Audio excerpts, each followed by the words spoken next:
Okay, guys, so we got our backstory kind of going on. We got our timeline, we've done some research, we've done some brainstorming, we've got some photos, and now we're going to kind of do a rough draft. So, what I've got for you guys right here is going to be my rough draft of Tar of Long Ale and what I like to do for it. So, that being said, please bear in mind, I like to kind of write it as you're meeting Tar for the first time, and it's kind of the way I do all my backstories is I write them very much as that character will be talking.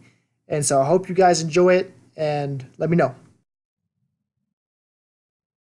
The name's Tar Longale, and I see that you know that I'm a dwarf by just looking at me. That is where you're wrong.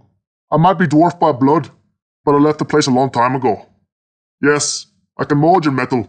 I can fight as good as any dwarf, but you'll never see me again in those dark tunnels again. Nope. Tar Longale is about the sunshine and songs these days. Okay, fine. I see you're not going to leave me be until I tell you more. You see, I used to smile while mining the tunnels just like my father.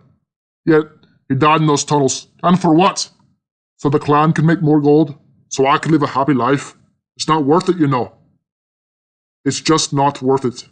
Anyways, if you're going to the north, you might want to watch out for the crazy old elf. You heard me, right? Crazy old elf. He's a ranger of these parts. I owe the crazy fool my life.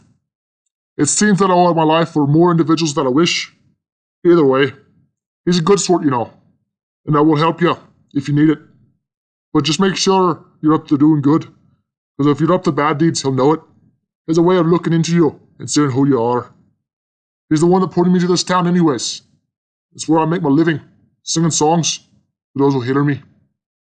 Oh, where did I learn to play? Oh, that'd be from an old friend of mine. He's not around here no more, but I hope to run into him again. He left me short of my training, and I'd like to learn more of the magic of music.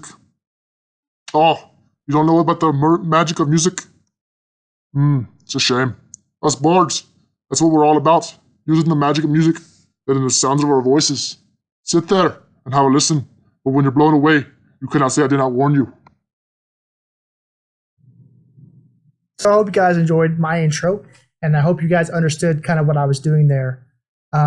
If you notice that the timeline ties back to, or the story ties back to the timeline very well, it actually hits on him growing up and knowing about how to mold metal, how to fight like a dwarf. Talks about him mining the mines with his father. It hints at that there's a problem with that it doesn't quite give it outright, but it explains it shortly.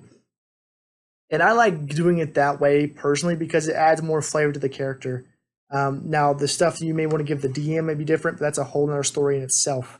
I'm talking about creating an interesting backstory that almost as your intro to your character in sense, and that it gives you so much more to go with and so much more planning and so much more potential. I mean, right there, that was a gold mine of content for you as a character.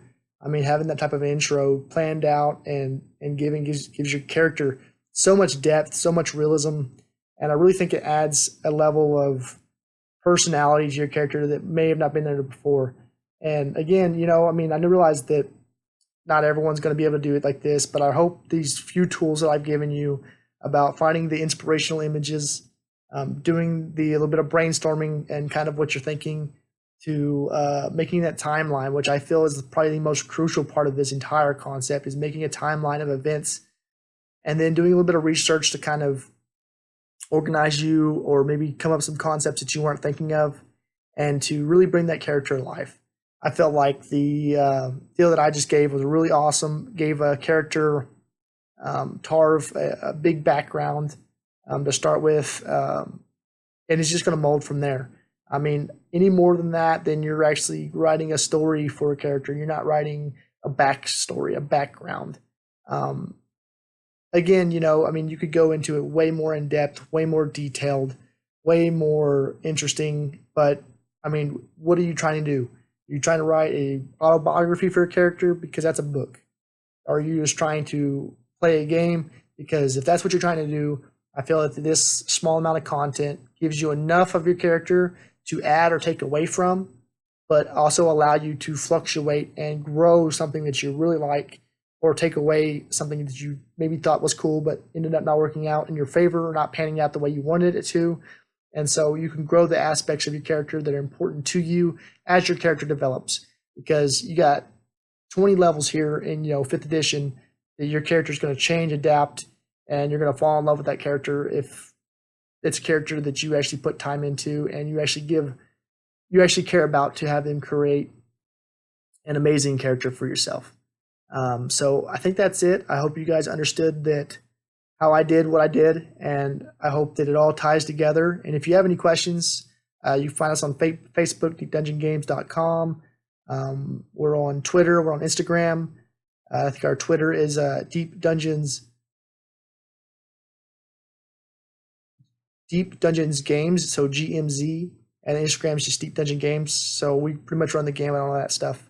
So just give us a shout out. Let us know what you think. I'm sorry the videos probably aren't the best quality or the best organization. I need tips. I need feedback. If you think the advice is useful, if it's worthless, let me know. That way I can get better and I can create some more content for y'all. Thank y'all.